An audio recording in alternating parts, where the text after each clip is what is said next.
My family threw a huge cancer-free celebration for my mom, then banned me, the one who took her to every chemo session. I skipped it, flew to ITA, and what happened next made me realize I was never the problem. They were. Hey, Reddit. So, I never thought I'd end up writing about my own family drama, but here we are.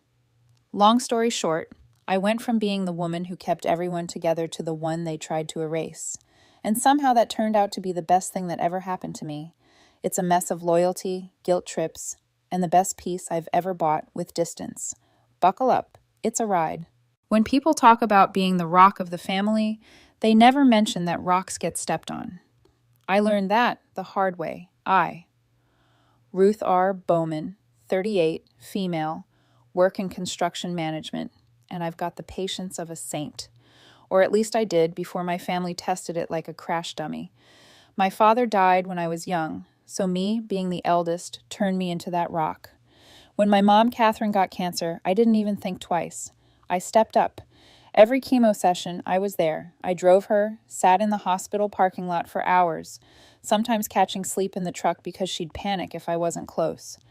I cooked her meals when she couldn't stand long enough to do it herself, missed work more times than I can count, paid bills she didn't even know were overdue, and when she couldn't sleep, I was there on that same creaky couch, half asleep with a blanket thrown over me, making sure she didn't wake up alone. Noah, my younger brother, 32, didn't show up much. Flashy realtor, always grinding, but never closing anything real. Drives a lease car he can't afford and acts like it's a Tesla sponsorship. The guy thinks posting quotes about success on Instagram makes him a businessman. He'd been between places for months, mostly crashing at mom's. During the chemo months, he popped in maybe twice, once to drop off flowers, and once because mom guilted him. He'd stay 15 minutes, then post a selfie captioned, "Family time." Yeah, real saint. Fast forward a year later, mom gets the all clear, cancer-free. I swear that day felt better than any paycheck. She cried. I hugged her. We ordered takeout. I thought finally, peace. Then Noah called. "Hey, sis," he said, his voice way too upbeat. "So, about mom's celebration party?" "Yeah," I said, wiping my hands after fixing a cabinet hinge. "We had to make some cuts, sis. You know how mom gets emotional. Just trying to keep it light, keep it positive." Funny thing is, Noah's the one planning it, but mom's card is paying for everything. Decorations, catering, the works. I stopped mid-motion. Cuts. Yeah, like smaller crowd, intimate vibe. You get it. No hard feelings, right? For a second, I thought I misheard. This was the guy who once faked food poisoning to skip Thanksgiving. I was the one who lived through every hospital beep. Every night, mom said she was scared she wouldn't wake up. And now I was the cut. I let out a short laugh. "You cut me out of mom's celebration. Are you drunk or just stupid?" He chuckled like it was a joke. "Come on, sis. It's not personal. Mom just wants good vibes. You know how heavy things get when you're around. You talk about bills and doctors." I hung up mid-sentence. Couldn't even hear it. My jaw clenched so hard I thought I'd chip a tooth. I sat on the edge of my bed, staring at the floor for a good minute. That same floor I'd paced on the night she came home from surgery, checking every hour to see if she was breathing. "Okay, keep it light," I called. Mom answered after a few rings, her voice warm but hesitant. "Hi, sweetie." "Mom, Noah said I'm not invited to your cancer-free party. That true?" A pause, then that soft sigh, the one she uses when she's about to downplay something. "Oh, honey, it's not a big deal. Don't make this about you. Noah just wants something small, that's all." I blinked. Small. "Mom, I was there every day. I missed work. Ruth," she interrupted gently. "You've done so much already. You don't need to do everything. Let Noah handle this one. He's the fun one." That hit harder than it should have. Let Noah handle this one. Sure, because when it was driving her to chemo at 6 o'clock in the morning, he was nowhere to be found. But now that she's healthy again and there's music and decorations involved, suddenly it's his turn. I swallowed whatever I was feeling. "Yeah, sure, I'll let him handle it." She hesitated. "You're not upset, are you?" I almost laughed. No, Mom, I'm just learning my place. Don't be dramatic, she said, voice tightening. Right, I muttered. Wouldn't want to ruin the good vibes. That's when it clicked. I wasn't part of the family's good times, just their crisis plan. When things broke, they called me. When things healed, I became a reminder of what they wanted to forget. I leaned back in my chair, rubbed my face, and let out a slow laugh. Not angry, not bitter, just one of those laughs where you finally see the joke and realize it's on you. If they only wanted me when things were falling apart, they could keep me out when everything was fine. I stood up, grabbed my keys, and walked out for a late drive. I didn't know where I was going yet, but I knew I wasn't going to be sitting around waiting for their next emergency. Let Noah handle it. He can start with cleaning up his own mess. That thought stuck with me the next morning. I woke up earlier than usual, stared at the same apartment walls I'd seen every day during Mom's chemo, and realized I had nowhere I actually wanted to be. Not work, not family, not home. I'd been on autopilot for months. Get up, fix things, keep everyone else breathing. But now that no one needed me, there was just silence. So I did something I never do. I opened my laptop, typed last-minute vacations, and clicked the first ad that popped up. Ibiza, sun, sea, and sanity. That sounded about right. I booked it without overthinking. Round trip, 5-star hotel with ocean view. I didn't even blink at the price. I've spent more on therapy for people who never said thank you. This time, the therapy was mine. A few hours later, I called my best friend Chris. He's the kind of guy who always sounds like he's chewing something, even when he's not. Dude, he said between laughs, you're really skipping the chemo party for a beach party? Bold move, sis. Yeah, I said, scrolling through travel options for snorkeling. Guess I needed a vacation from being everyone's emotional support animal. He snorted. Can't even blame you. You've been holding that family together with duct tape. Now you're just letting it rip apart. Pretty much, I said. Let Noah handle the happy vibes. I'm taking the quiet ones. You going alone? Yeah. Less chance of arguments that way. He laughed again. Fair point. Send pics, though. I want to see how a woman looks when she's not paying hospital bills. By noon, I had my bags packed. Minimalist style. A few shirts, shorts, my old Ray-Bans, and a charger. I didn't even bring a jacket. If it rained, I'd buy one. For once, I wasn't preparing for every possible disaster. On the drive to the airport, my phone buzzed nonstop. Noah first. Real mature, sis. Mom's upset. You can't just ghost the family over something small. Then Mom called. Her voicemail started with, Ruth, honey, and ended with, we're supposed to support each other as a family. Apparently, I was breaking unity, which was funny since I wasn't even invited. Then came another text from Noah. You really spending money on yourself instead of Mom's celebration? Wow. That one actually made me laugh out loud. These people had no problem letting me cover hospital bills, meds, and grocery runs when they were broke. But now I'm selfish for booking a flight. I replied once, short and sweet. You threw the party, you pay for it. For once, no one was waiting for me to fix anything. I grabbed a coffee, checked in, and posted a photo of my boarding pass and the plane window. Caption, not invited to the celebration, so I made my own.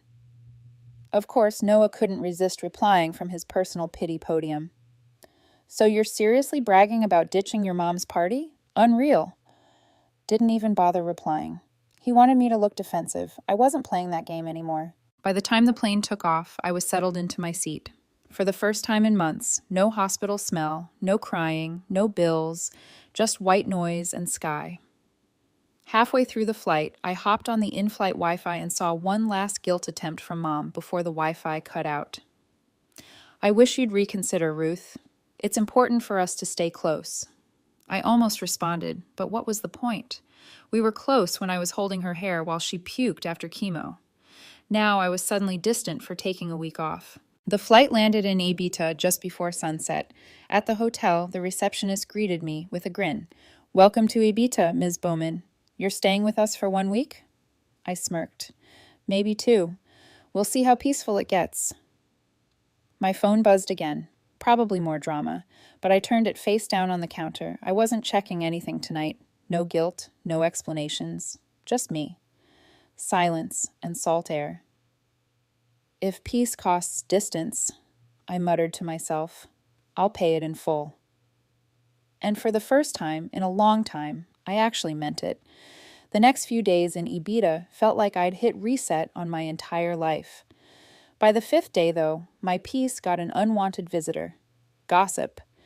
It started with a random message on Facebook from an old neighbor back home. Hey Ruth, is everything okay with your mom? I heard some things. Some things. That's always how it starts. I didn't reply, but then another one came from one of Mom's church friends. I don't want to get involved, but I can't believe you'd leave your mother like that after everything. Leave her?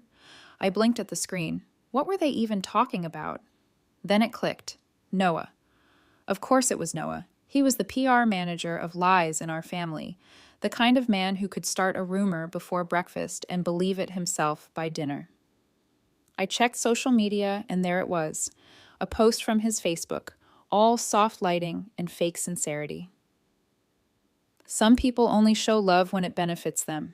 Grateful for real family who stick around. The comment section looked like a sympathy parade. You're such a good son, Noah. Your mom's lucky to have you. It's sad how money changes people. Money. There it was, the inheritance angle. Apparently, I wasn't just the bad daughter now. I was the greedy one, too. I spent a few seconds staring at the screen, half laughing, half in disbelief. My mom must have co-signed this nonsense, or at least not corrected it. I wasn't mad, just done, so I did what any calm, sarcastic woman with Wi-Fi and proof would do. I opened my photo gallery, photos of chemo sessions, me sitting next to her hand in mine, parking tickets from hospital visits, receipts for groceries, medications, gas, messages reminding her about appointments. Take the anti-nausea meds before bed. Don't skip breakfast before chemo. The stack of evidence was endless. I threw it all together and posted it on my own profile. No rants, no drama, just proof. I cropped anything personal, just dates, miles, and the ugly totals. Caption: spent more on hospital parking than whatever inheritance people think exists. I hit post, set the phone down, and went for a swim. When I came back an hour later, it was blowing up. Dozens of comments, shares, messages, most were supportive. A few said, "Good for you, Ruth." Some said, "Knew Noah was full of it." And one from one of Mom's old friends, "We know the truth, don't let them drag you." And even a family friend we met at the chemo clinic commented with a heart emoji. That one made me smile. Noah, though, he lost it. His text came in like a toddler tantrum. "You're embarrassing us. You're making Mom look bad."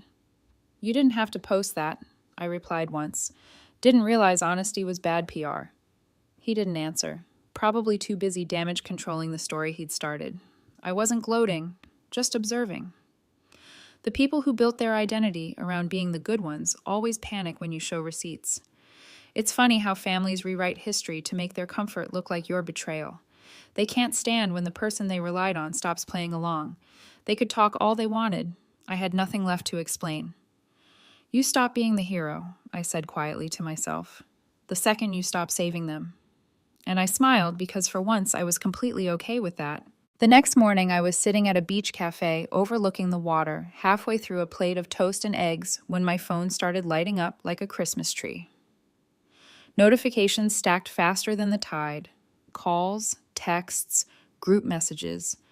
I stared at the screen for a second, coffee cup in hand, debating whether to even bother. Then a message popped up from my cousin Mary.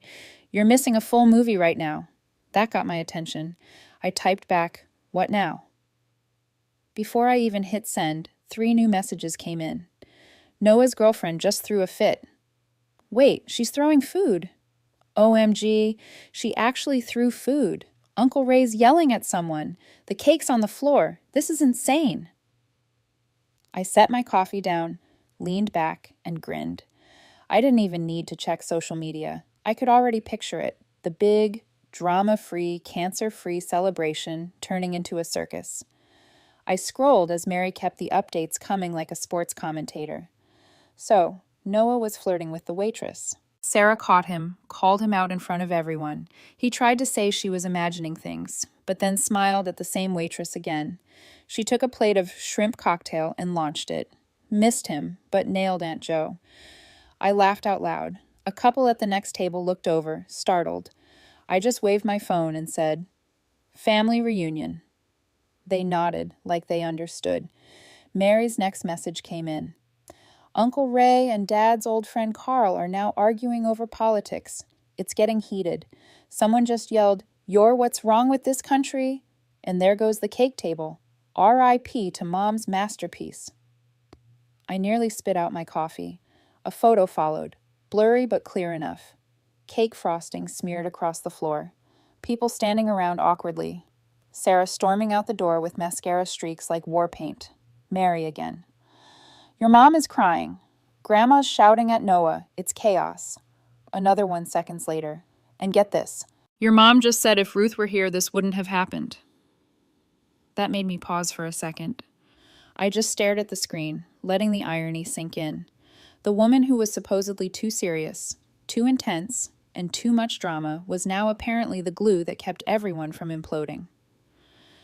"She's really crying," Mary added. "Like, full meltdown mode. She's blaming Noah for everything now." The next message came from my cousin Stacy.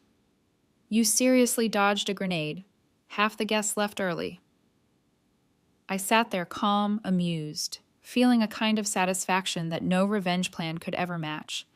I didn't need to do anything. They were doing it themselves. I typed back to Mary, "Sounds like a great time. Make sure to get them a group therapy coupon for the next one." Then I opened my messages. Dozens of missed calls. Noah, Mom, random relatives. My phone was practically overheating. One from Noah finally came through, short and aggressive. "You happy now?" Mom's in tears. I wiped my hands on a napkin, stared at the screen for a moment, then replied, "Sorry, can't fix what's broken from here." Sent. Delivered. Read. Then I blocked his number. The waitress came by to refill my coffee. "Good day?" she asked with a smile. "Yeah," I said, stirring the cup. "Great day, actually." They always acted like I was the problem. Too serious, too cold, too logical. But the moment I stopped showing up, everything fell apart faster than one of Mom's sponge cakes. The mental image of Noah trying to calm Sarah down while frosting, dripped off the wall, almost made me laugh again. The family hero playing event planner while his life literally exploded in front of guests. I imagined Mom's shocked face, mascara running, saying, "If Ruth were here?" Yeah, if I were there, I'd have fixed the mess, apologized for everyone, and made it all look presentable again. But that version of me retired permanently. I kept walking until I found a quiet spot away from tourists, just me, the waves, and seagulls arguing over crumbs. I sat on a rock, watching the horizon glow orange. For the first time, I realized that I didn't feel angry anymore, just detached. The kind of peace you only get when you stop caring about things that used to eat you alive. My phone buzzed one last time. A notification from social media. Someone posted a photo of Noah's perfect party. Half the guests were gone, and the background was pure chaos. The comments were already roasting them. "Rough night. Who throws food at a cancer-free party? Where's Ruth? She usually runs these things." I locked my phone and slipped it into my pocket. "They wanted peace," I said quietly, standing up. The waves hissed at my feet. Guess they found it in crumbs and cake frosting. And with that, I turned around, heading back toward the hotel, ready for another day of real peace. The kind that doesn't need saving. That night, the island was quiet. The kind of quiet you don't realize you've been missing until it wraps around you. I had just finished dinner, grilled fish, salad, and lemon water, and was scrolling through random travel videos when my phone buzzed on the nightstand. Noah. At first, I ignored it. He was blocked on everything, but somehow he found a way through. Maybe a new number, maybe borrowed someone's phone. I let it buzz once, twice, then a third time. Finally, I flipped it over. 3 messages. "Mom collapsed. Ambulance just left. She's asking for you." For the first time in weeks, my chest tightened. My thumb hovered over the screen. I sat up, half in disbelief, half in instinct. The caretaker part of me, the one I thought I'd buried, kicked in immediately, collapsed. Ambulance. I grabbed my phone and started pacing the room. The ocean breeze slipped through the balcony door, but all I could hear was the word collapsed. I almost booked a flight right then. My brain was already calculating time zones and flight schedules, but something felt off, too sudden, too dramatic. So instead I called Mary. She picked up after one ring. Her voice was tired. Let me guess. Noah told you Mom's dying again? My stomach dropped. So it's not true? She sighed. No, she's fine. Noah's just being Noah. Mom felt dizzy earlier, probably from crying all day, and Noah freaked out. No ambulance, no ER. She's literally sitting on the couch watching TV. I exhaled long and slow, feeling the tension drain out of my shoulders. You're serious? Dead serious, she said. I even FaceTimed her. She's in her robe eating soup. Noah's just trying to guilt you into coming home. I laughed. Not because it was funny, but because it was so predictable. Unbelievable. No, believable, she said flatly. He's desperate. The party fallout made him look bad, and Mom's been moping, saying you're ignoring her. Noah's spinning it like you abandoned her in her time of need. Classic deflection. I thanked her, hung up, and sat back on the edge of the bed. For a few seconds, I stared at the phone, just shaking my head. I'd spent months keeping that woman alive, driving her to every chemo, holding her hand when she threw up, watching her sleep to make sure she was breathing. And now I was abandoning her because I didn't fall for Noah's soap opera. 10 minutes later, another buzz. Stacy, this time. Don't freak out. There was no ambulance. She just got dizzy. Noah told everyone she collapsed. Total exaggeration. I snorted. The kind of laugh that makes your neighbors think you're losing it. So now I'm the bad daughter for not teleporting home over a dizzy spell. She texted back. Pretty much. Noah told people you knew and didn't care. I rubbed my face. Of course he did. He wasn't just fishing for attention. He was building a narrative. The good son versus selfish daughter story. The one where he's the emotional hero and I'm the cold one sipping espresso in paradise. The next morning, it escalated. I woke up to another flood of notifications. Screenshots from friends, co-workers, even an old neighbor. Noah had posted something on Facebook. Pray for Mom. Some people only remember family when it's too late. Sad world. Attached was a blurry photo of Catherine lying on the couch, looking frail, probably from Noah's dramatic angle. The comment section looked like a sympathy auction. Stay strong. You're such a good son. Where's your sister? I didn't comment. I didn't need to. Instead, I opened my camera, took a clean shot of the turquoise water outside my balcony, and posted it on my story. Caption. Funny how some emergencies only start when peace does. Within minutes, it started circulating. My inbox flooded with laughing emojis from friends who knew exactly what was going on. Even a few of my relatives messaged privately. We saw what Noah posted. Noah, don't worry about it. Everyone knows you were the one there through everything. This is embarrassing for her, not you. Keep enjoying your trip. I appreciated that, but honestly, I didn't need the validation. I'd already seen the pattern. They couldn't function without someone to blame. And since I'd stopped volunteering as their firefighter, they had to set their own fires. That evening, the sun dropped low, and I decided to call Chris. He picked up mid-laugh. What's up, beach bum? They faked a hospital visit, I said flatly. Noah told everyone Mom collapsed. Turns out she got dizzy and wanted soup. Chris went silent for half a second, then burst out laughing. No way. Oh, there's more, I said. He posted some guilt trip speech about siblings who forget family, the usual performance. Man, he said between laughs. Your family could make a Netflix series. I'd call it Guilt Trips and Cake Fights. Season 1 would end with me deleting my last name, I muttered. He laughed again, but then his tone shifted. You okay, though? Honestly? Yeah, I said, stretching out on the bed. I can't even get mad anymore. It's almost entertaining. That's when you know you've healed, Chris said, when the same nonsense just sounds like background noise. We talked a few more minutes. mostly him joking about how Noah probably rehearses his Facebook posts in front of a mirror before hanging up. Afterward, I lay there in the dim light, staring at the ceiling fan spinning slow circles. My phone buzzed one last time, a message from an unknown number. Your mother's heart is breaking, Ruth. She deserves better. No name, but I knew it was one of Catherine's friends. The gossip messengers who thrive on half-truths. I deleted it without responding. The window was open, letting the night air drift in. Outside, the sea kept moving, steady, calm, ignoring whatever drama was happening on dry land. I envied it, just rolling on, unbothered, never dragged down. I closed my eyes and smiled to myself. If guilt trips burned calories, I muttered, they'd all be athletes. And for the first time in years, I slept without checking my phone even once. The peace didn't last long. By noon the next day, my phone buzzed so hard it almost slid off the table. Stacy calling. She never called unless something big happened. I answered, "What's on fire this time?" Her voice came out fast. Grandma found out about the fake hospital thing. She called Mom and Noah over this morning and lost it. Like, I've never heard her yell that loud. I sat up. What happened? She made them sit on the couch like little kids, Stacy said, sounding half shocked, half entertained. Started with, "So, Catherine, when did collapsing become a family hobby?" Then she turned on Noah, said if he ever lied about family again, she'd cut him out of every holiday for life.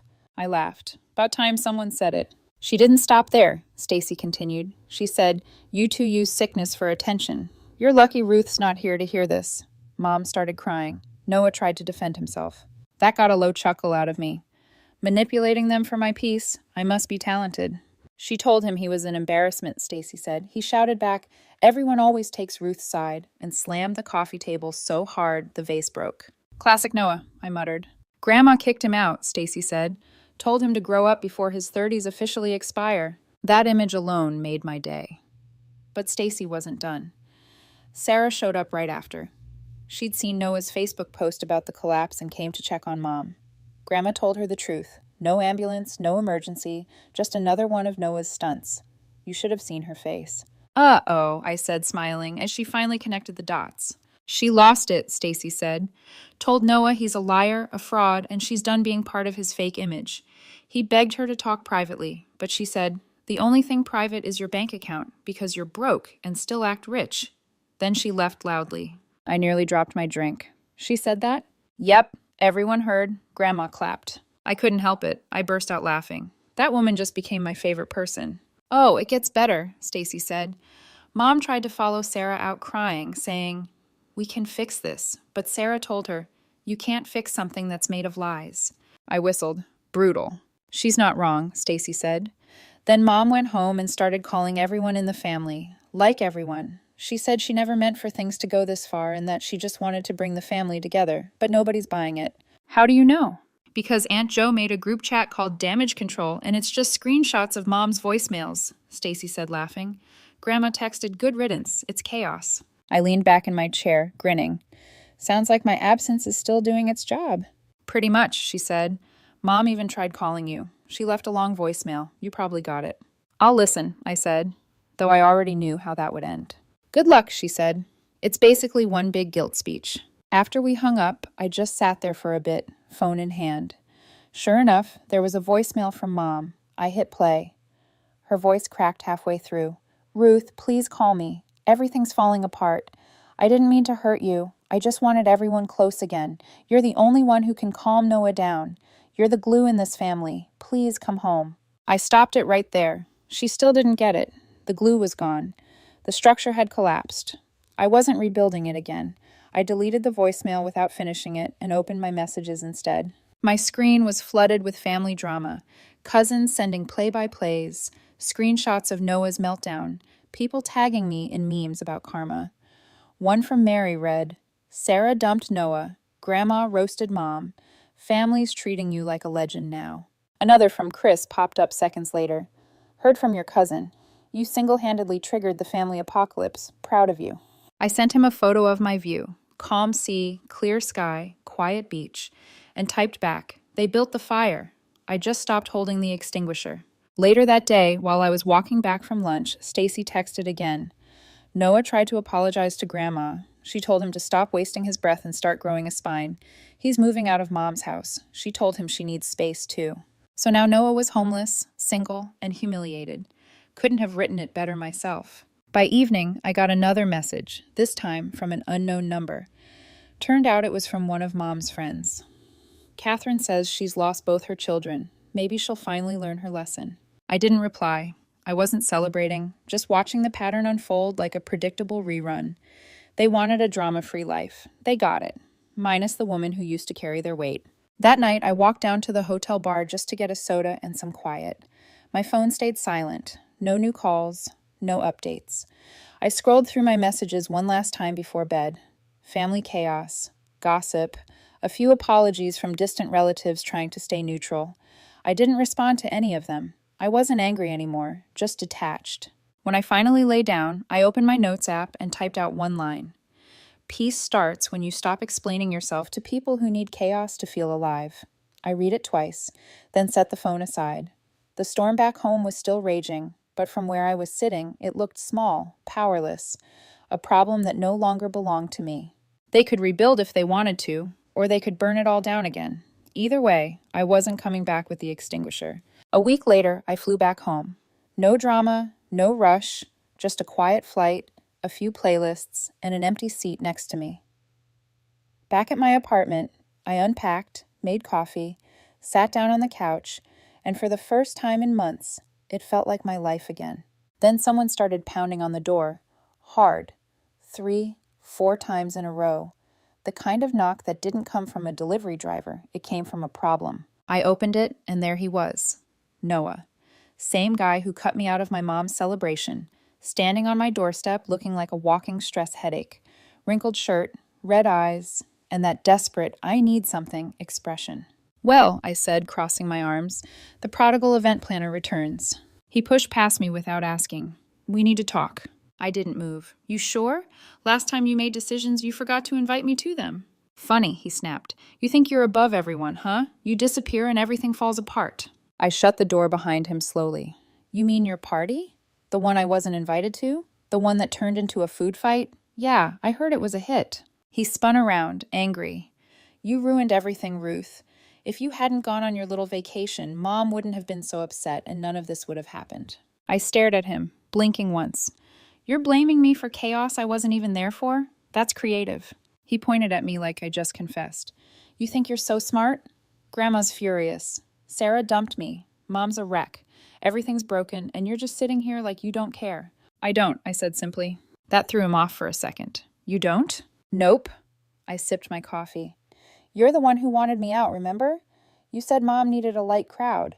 Guess the light crowd couldn't handle the spotlight. He clenched his jaw. You think this is funny? Kind of, I said. It's poetic, really. You cut me off to look like the hero, and now you're begging for the woman you cut out to fix your mess. He stepped closer, lowering his voice. You don't get it. Mom's broke. The venue charged extra for the damage. She's been paying off the bills, and I've got nothing left. You should help. I stared at him for a second, almost laughing. Help? You want money from me? You owe her, he said, voice cracking. After everything she did for you. I tilted my head. Everything she did for me? Noah, she literally cut me out of her own recovery party. You threw the event, wrecked it, lied about her collapsing, and now you're at my door asking for cash. That's not help. That's comedy. His face turned red. You always act like you're better than everyone. I shrugged. Not better, just quieter. Which is why my life still works. And yours looks like a demolition site. He went silent. The kind of silence that comes when a person realizes they've got nothing left to argue with. I leaned forward slightly. Here's the thing, Noah. I'm done being the backup plan. You can tell Mom that. You two wanted your piece. You got it. Now live with it. He blinked, then scoffed. You're a real piece of... And you're broke, I said. Which one's worse? That one hit. He grabbed his jacket off the chair and stomped toward the door. You'll regret this when she's gone. I already regret opening the door, I said. He slammed it behind him hard enough to rattle the frame. I stood there for a second, just staring at the handle, then laughed quietly to myself. 2 minutes later, there was another knock. Softer this time, hesitant. I opened it again. Catherine. She stood there with a small purse clutched in her hands, looking smaller than I remembered. Hey, sweetheart, she said softly. I didn't move for a moment. Noah just left. I know, she said, eyes glassy. I wanted to see you. I stepped aside. You're not here for money too, are you? She smiled weakly. No, I just wanted to say I'm sorry. That caught me off guard. She took a breath, her voice trembling. I let Noah take over everything. I thought if I kept the peace, things would stay calm. But I see now that I let him push you away, the one person who actually showed up when it mattered. I didn't interrupt. I believed his version of things because it was easier than facing what I did, she continued. But when everything fell apart, I realized, it wasn't you causing drama. It was us. I just wanted everyone close again. I went about it the wrong way. I nodded slowly. You did. I don't expect you to forgive me right away, she said. I just wanted you to know that I know. I looked at her for a moment. The same woman I drove to chemo. The same one who brushed off my hurt like it was nothing. Now standing in my doorway, finally getting it. I'm not angry anymore, I said quietly, but I'm not rebuilding it either. She nodded, voice small. That's fair. We stood there quietly for a few seconds. No shouting, no guilt, no more pretending. Just two people finally seeing things clearly. She turned toward the door. I'll let you rest. Take care of yourself, I said. She smiled sadly. You too. After she left, I closed the door, locked it, and leaned against it for a second. The apartment was silent again, the kind of silence that felt earned. I picked up my phone and texted Chris. Back home, tanned, sane, and officially retired from family chaos. He replied almost instantly. Legend. I tossed the phone on the table, glanced out the window at the fading sunset, and smiled. They wanted peace. Turns out I found mine.